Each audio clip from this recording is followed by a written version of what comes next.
नैशं कालमुपास्य सर्वरे अन्ते प्रकुरुते ब्रह्मत्वं सर्गकारणात् सलीलेनाप्लुतां भूमि दृष्ट्वा कार्यं विचिन्तयेष भूत्वा सतु वराहो वै अपसंविशते प्रभु सञ्चित्यैवं सदेवेशो भूमिरुद्धरणे क्षमा महिमार्वणेम् अग्नामोददार्तुमुचक्रमे। यहाँ नारदजी बताउनुहुन्छ सहस्र युग समान हुने रातको समय व्यतीत भएर प्रातःकाल सृष्टि गर्नका लागि ब्रह्माको रूप धारण गर्ने उनै भगवान श्री नारायण र जलमा डुबेको पृथ्वी लाई देखे पछाडि सृष्टिको स्थान फेला नपारेर ब्रह्माले उनै भगवान उनै प्रभुलाई जब आह्वान गर्नुभयो पृथ्वी जलबाट उतारेर ल्याएर पृथ्वीलाई यथास्थानमा स्थापित गरेर हिरण्याक्षको वध गर्नुहुने उनै भगवान श्री वराहदेव नै भगवान सूर्यनारायण पनि हुनुहुन्छ। यस श्लोकद्वारा भगवान सूर्यनारायण वराह ब्रह्मा आदि सबै भगवान विष्णुकै अंश हुन् भनेर नारदजीले सूर्य महिमाको वर्णनमा व्याख्या गर्नुहुन्छ कृष्ण यजुर्वेदमा पुरुष सूक्तमा अनि ब्रह्मसूत्रको गोविन्द भाष्यमा ऋग्वेद वैकानस गोबिल अवस्तम्भ आदि धर्मसूत्र गृहसूत्रहरूमा यिनका मतअनुसार पनि शास्त्रमा प्रयोग भएका विभिन्न देवताका नाम भनेको भगवान कृष्णकै विभिन्न विभूतिहरू हुन्। विभिन्न विभूति हुन्, विभिन्न शक्तिका नामहरू हुन्, संज्ञक हुन्, संज्ञकवाचक नाम पदहरू हुन्। देवताहरू सबै विरुड पुरुषका अंश भएका कारण नै परम पूजनीय छन्। देवताहरूलाई हामीले भगवान विष्णुका अंशको रूपमा पूजा गर्ने हो।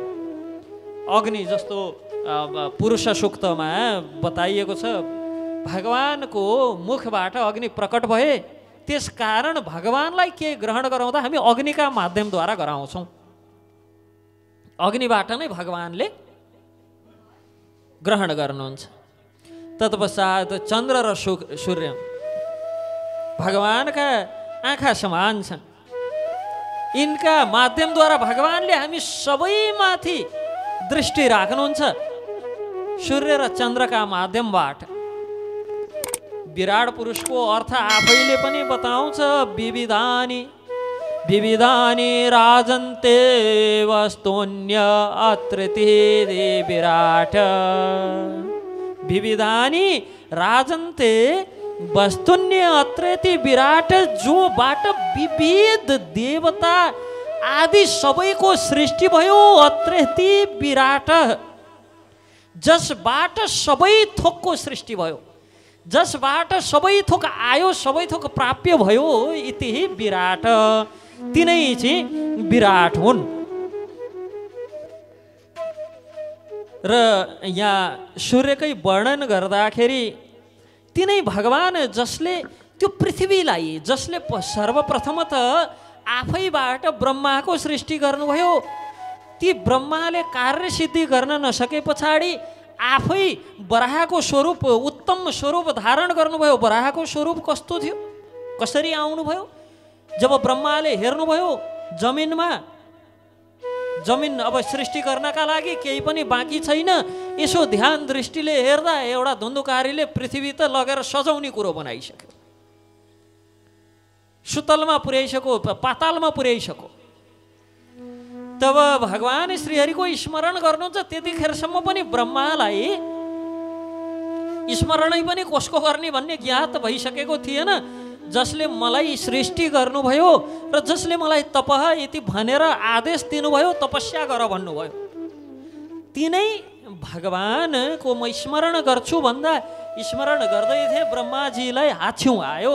हाच्छिउँ गर्दाखेरि नाकबाट एउटा सानो केराउको डल्लो जत्रो केही वस्तु झर्यो, के झर्यो यस्तो भनेर विचार गरेर यसो जमिनमा हेर्दा हेर्दै त्यो केराउको गेडो जत्रो वस्तु बढ्न लाग्यो। बढ्दै जाँदा यसो हेर्नुहुन्छ सुँगुर सुँगुर जस्तो छ, दारा सारा पनि निस्केको छ, ठ्याक्कै घरमा पाल्ने खालकै गाउँघरको सुँगुर त होइन, अलि फरक प्रवृत्तिको छ, अलि दारा छन्, खुर सुनौला छन्, अनि कपाल जो शरीरभरिका रौँ पनि अलि सुनौला छन्।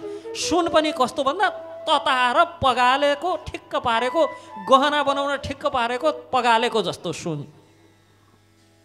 त्यस्तो सुनौलो वर्णले युक्त त्यो सुँगुर बढ्दै बढ्दै बढ्दै यति विशाल भयो, ब्रह्माले केराउको गेडो जत्रो देख्नुभएको भुइँमा हेर्दा हेर्दै ब्रह्मा त त्यो खुर जत्रो। भगवान बराहदेवको स्वरूप यति विशाल भयो कि ब्रह्मा त ती बराहदेवको जङ्गली सुँगुरको खुर जत्रो मात्र हुनुभयो कि खुर र ब्रह्माजीको त उत्रै उत्रै। र भगवान जानुभयो अब कहाँ? पृथ्वीको उद्धार गर्न जानुभयो। पृथ्वीलाई उठाउनु भयो, आफ्ना दारामाथि अड्याउनु भयो। अड्याएर के गर्नुभयो त? लिएर आउनुभयो यथा स्थानमा राख्न। पछाडि पछाडि हिरण्याक्ष दौडदै आउँदैछ। ए सुँगुर पर्खी, कहाँ लिएर भागेछस्? चोर, कहाँ चोरी गरेर भागेछस्? कति न उसको त पिता पुर्खाबाट विरासतमा आएको सम्पत्ति जस्तो, कहाँ मेरो पृथ्वी चोरेर भागेको छस् भन्दै पछाडि पछाडि लखेड्दै आयो। भगवानले पृथ्वीलाई कक्षमा स्थापना गरिसके पछाडि, जो कक्षमा पृथ्वी हुनुपर्ने त्यहाँ स्थापना गरिसके पछाडि फर्केर जानुभयो। हिरण्याक्षलाई युद्ध गर्न भनेर हिरण्याक्ष बडो वेगले आएको थियो। अब एक झापु प्रहार गर्नुभयो, त्यसको प्राण पखेरु त्यहीँ उड्यो। झापु त के भन्ने, अब खुर थियो होला, खुरले मुक्का भन्नु पर्यो त्यसलाई। प्रहार गर्नुभयो, त्यसको प्राण पखेरु उड्यो। तत्पश्चात अब के हुन लाग्यो त भन्दाखेरि ती महावराहको त्यो वेदमय शरीर जसले हिरण्याक्षलाई मार्दाखेरि सारा ब्रह्माण्ड कम्पित भयो। ब्रह्मा स्वयंको त्यो जब हिरण्याक्षलाई त्यो वेगले प्रहार गर्नुभयो, हिरण्याक्षले यति विकराल आवाज निकाल्यो, त्यो आवाजले ब्रह्माण्ड नै कम्पित भयो। ब्रह्मा स्वयं समेत चकित हुनुभयो, यस्तो आवाज कहाँबाट आयो? तत्पश्चात उहाँले प्रजाहरूको सृष्टि गर्न लाग्नुभयो। आफै समान ब्रह्माले आफै समान पुत्रहरूलाई मानसिक सृष्टिद्वारा उत्पन्न गर्नुभयो। तत्पश्चात भृगु, अंगिरा, अत्रि, पुलस्य, पुलह, क्रतु, मरीचित, दक्ष तथा वशिष्ठ यी 9 प्रजापतिहरूको सृष्टि गरेर ती पुरुषोत्तम प्रजाको हितका लागि अदितिको पुत्र भएर भगवान फेरि जन्म लिनुभयो अदितिका पुत्रको रूपमा। के त अदितिको पुत्रमा आदित्यका रूपमा अर्थात् 12वटा देवताका रूपमा, सूर्यका रूपमा। 12 आदित्य भनेर 12 सूर्यलाई भन्छौँ, जो हामीले चर्चा गरिसक्यौँ। प्रत्येक महिनामा एक एक अधिष्ठात्री सूर्य छन्, ती सबै सूर्यका रूपमा। मरीचिका कश्यप नामक पुत्र भए, जसले जो 10औं प्रजापतिको रूपमा प्रख्यात छन्, जो ब्रह्माका समान तेजस्वी छन्। र अदिति नाम गरेकी जो कन्या कश्यपकी स्त्री जो भइन्, तिनकै गर्भबाट एक एक अण्डका रूपमा भू भुव आदि लोकहरू, स्वर्ग आदि सबै लोकमा रहने प्राणीहरू उत्पन्न हुन लागे। उनकै सन्तान दरसन्तान कश्यपकै सन्तान दरसन्तानका रूपमा। र भविष्य पुराणले त्यसै कारण भन्छ कि गोत्र र प्रवर, जो आगामी अध्यायहरूमा हामीले चर्चा गर्छौँ, गोत्र र प्रवर तिनै ऋषिहरूका नामबाट रहन लागे, जसलाई गोत्र र प्रवर यथोचित थाहा छैन त्यस्ता व्यक्तिहरूले आफूलाई कश्यप गोत्रीय भन्नु भनेर भविष्य पुराणले भन्छ। किनभने ती सबै कश्यपकै सन्तानहरू भएका कारण। तत्रोत्पन्न सहस्राम शुद्ध यसात्मा दिवाकर नवयोजना सहस्रो विस्तारोस्य महात्मन विस्तारास्त्रेणुश्चास्य परिणामो विभावसो। के भन्नुहुन्छ त भन्दा तिनै अण्डबाट 12 रूप सूर्य आविर्भूत भए, सूर्यहरूको जन्म भयो, 12वटा आदित्यहरूको जन्म भयो, जसमा जो 9,000 योजन 9,000 योजनको विस्तार 27,000 योजनको मण्डल भएको त्यो सौर्य मण्डल त्यो सूर्यको अधिष्ठात्रीका रूपमा राज गर्न लागे। 12 भाइले एक एक मास एक एक महिना एक एकवटा राशिमाथि प्रभाव पार्दै राज्य गर्न लागे भनेर र सूर्य आदिलाई जति पनि शास्त्रमा कतै कतै भक्तहरूलाई के हो कसो हो कुन चाहिँ सत्य हो कुन चाहिँ असत्य हो भन्ने पर्दो रहेछ। कि पुराण पढ्दै जाँदा यही पुराणमै पनि कतै नारायण सर्वे सर्वा भनेको छ, कतै सूर्य सर्वे सर्वा भनेको छ, हो चाहिँ के त यी आदि अध्यायबाट पूर्ण रूपमा शास्त्र पढ्नाले सत्य कुरो थाहा हुन्छ कि यो अध्यायसम्म आइपुग्दा हामीले 77औं अध्यायसम्म सूर्यको महात्म्य सूर्यको महिमा यति चर्चा गऱ्यौँ सूर्यको सम्बन्धमा र यो अध्यायमा आइपुग्दा बल्ल प्रश्न हुन्छ सूर्य त उनै विष्णु पो रहेछन् कि 12 सूर्य भनेका उनै विष्णु रहेछन्। यस कारण महान रहेछन् र यस सम्बन्धमा वल्लभीय सूत्रमा श्रुति शास्त्रमा बताइएको छ नामानि विश्वाभिन सन्ति लोके यदा विरासिद नृतस्य सर्वं नामानि सर्वाणि एमा विशान्ति तं वै विष्णुं परमम् उदारहन्ति। नामानि विश्वाविनशन्ति लोके यदा विरासिद नृतस्य सर्वं नामानि सर्वाणि एमा विशान्ति तं वै विष्णुं परमम् उदारहन्ति। कि जति पनि श्रुति अनुसार वैदिक शास्त्रमा जति पनि प्रयोग भएका नाम पदहरू छन्, नाम संज्ञक पदहरू छन्, ती सबै सूर्य इन्द्र रुद्र चन्द्र आदि नामहरू प्रयोग हुन्छन्। ती सबै भगवान विष्णुकै या त विभूतिहरू हुन् या त भगवान विष्णुकै संज्ञावाचक संज्ञक नामहरू हुन्। कि सबै नामले अन्तमा गएर भगवान विष्णुलाई नै बुझाउँछन् र स्वयं भगवानले भगवत गीतामा यान्ति देवव्रता जसले देवताहरूलाई पूजा गर्छन्, जसले भूतहरूलाई पूजा गर्छन्, जसले पितृहरूलाई पूजा गर्छन्, अघोषित रूपमा घुमाउरो पाराले सबैले पूजा गर्ने त मलाई नै हुन्। भगवानले यो सिद्धान्त त गीतोपनिषदमा श्रीमद् भगवत गीतामा स्थापना गर्नु नै भएको छ कि जति पनि पूजाहरू हुन्छन्, जति पनि यजनहरू हुन्छन्, ती सबै घुमाई फिराई पूजा भगवान श्री नारायणकै भगवान श्री कृष्णकै पूजा हो। र यस प्रकार सूर्य नारायण जो 12 आदित्यहरू भगवान विष्णु नै भएको सत्यताको निरूपण गरेर भगवान सूर्य नारायण नै यसरी विभिन्न अवस्थामा विभिन्न परिवेशमा विभिन्न ऋतु अनुसार विभिन्न मास अनुसार विभिन्न ग्रहमा आफ्नो प्रभाव जन्माउँदै 12 आदित्यका रूपमा यो सारा सौर्य मण्डलमा भगवान विष्णुले नै राज गर्नुहुन्छ भन्ने सत्य